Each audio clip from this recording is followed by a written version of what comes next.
Hey gaming fans, so today's another Yu-Gi-Oh! Deck profile, and this one is for GOAT format, and it's all about piercing. The ability to attack your opponent's defense position monster and still deal damage. So there's kind of a beast theme going on here as well, so let's get to the build. So we first got two Mad Sword Beast. Unfortunately, he's a dinosaur for whatever reason, instead of a beast or a beast warrior. But anyways, I mean, he's got beast in his title, Mad Sword Beast, but he's a dinosaur. So, I mean, he's Earth, and he does work with the theme of this deck. 1400 attack is not great, but he can be searched out through your giant rats, which we have here. So we got 3 giant rats. These are just basically their beasts. They're for 1400 attack, and they can just, you know, float and replace themselves and go into Mad Sword Beast if you need them. Then we got 3 Chiron the Mage. So this is pretty much your one of your main beat sticks of the deck. He's 1800 attack, and he has kind of almost like a breaker effect. You can discard a spell card from your hand to destroy one spell or trap card on your opponent's side of the field, and you can only use it once per turn. So that's really good if you're worried about running into a Mirror Force or something like that. But mainly because he's Earth and he's Beast Warrior, which works with this deck, because we are playing 3 Enraged Battle Ox. So this card is basically your what gives all your guys piercing. So if a Beast, Beast Warrior, or Wing Beast type monster you control attacks a defense position monster, inflict piercing damage to your opponent. So he can give that to Chiron the Mage and any of your other Beast Warriors that you might be playing.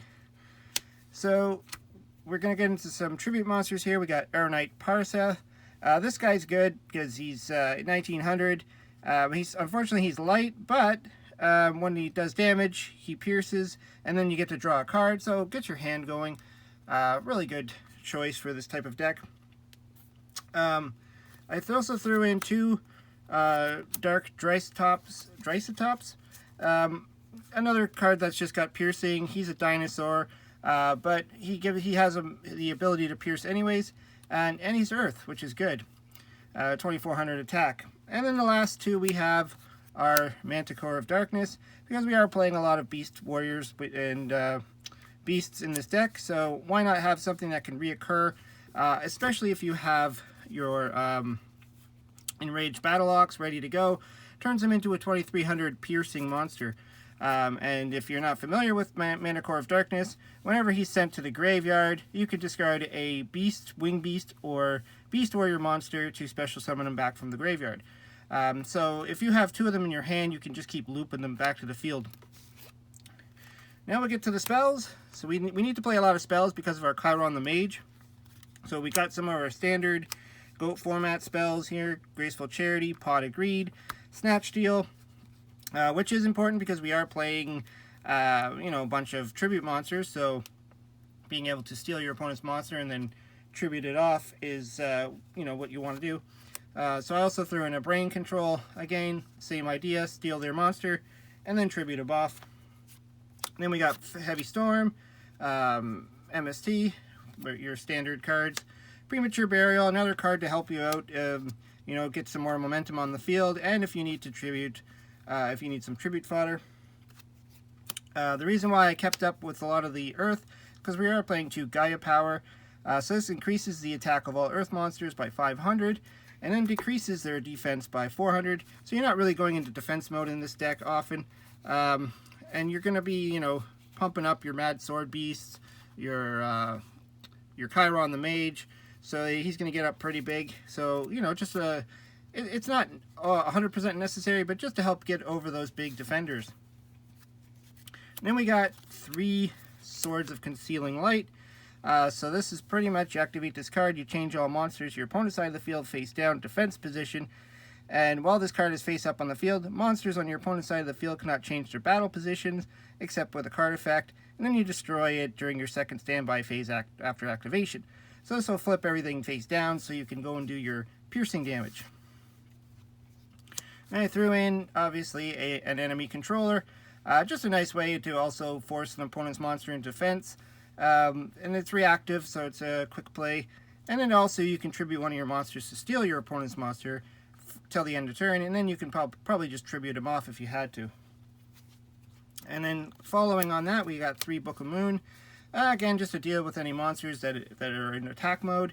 And again, it's a defensive spell, so your opponent attacks, you could just flip him face down, and then next turn, you could pierce over him. We got some standard traps, Call It a Haunted and Ring of Destruction. Pretty much, you know, your standard GOAT format lineups. And then for this, we also have 2 Zero Gravity. So this changes the battle positions of all face-up monsters on the field. So you're going to probably use this on your opponent's turn when they summon some monsters. You'll just, you know, flip them to defense mode, and it'll change your monsters too, but that's okay. Your opponent won't be able to attack, and then on your turn you can just switch them back to attack mode. And then for the last card, we have 3 Windstorm of Atakwa. Change the battle positions of all face-up monsters on your opponent control. So this is kind of like the one-sided Zero Gravity. Again, this is going to force them all into defense mode, and then you're going to be able to go after them with your many of piercing monsters that you play in this deck. So that's the build for this. There was some other options I was kind of going for. You know, like cards like the Gyugiri Panda, which is pretty good. He's 800 attack, and then you increase his attack by 500 for each monster on your opponent's side of the field. I think for this build, though, you'd probably want to run Ojama Trios or something like that. And then there's also these type of cards like Blade Rabbit. When this card is changed from attack position to defense position, destroy 1 monster your opponent control. I mean, you could do some good tricks with that with your Zero Gravity card and stuff like that. So, I mean, that was also an option. I originally was going to play some Spear Dragons. I just kind of pulled them out thinking, you know, they're not Earth and they're dragons, so they don't really fit with this style of deck, this theme of the deck. But still a good choice. And again, with the Zero Gravity, putting him back into attack mode would be good.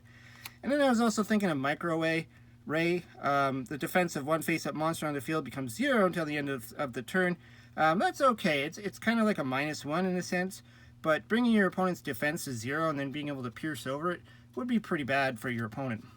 Anyways, let me know what you think. Throw some comments down below. This is just a deck I've been kind of like thinking about for a while. Really fun deck just to kind of annoy your opponent, and they're not safe with scapegoats or anything that's going to go in defense mode. Anyways, hope you liked the build. Let me know what you think. Throw some comments down below. Hope you subscribe. Talk to you later.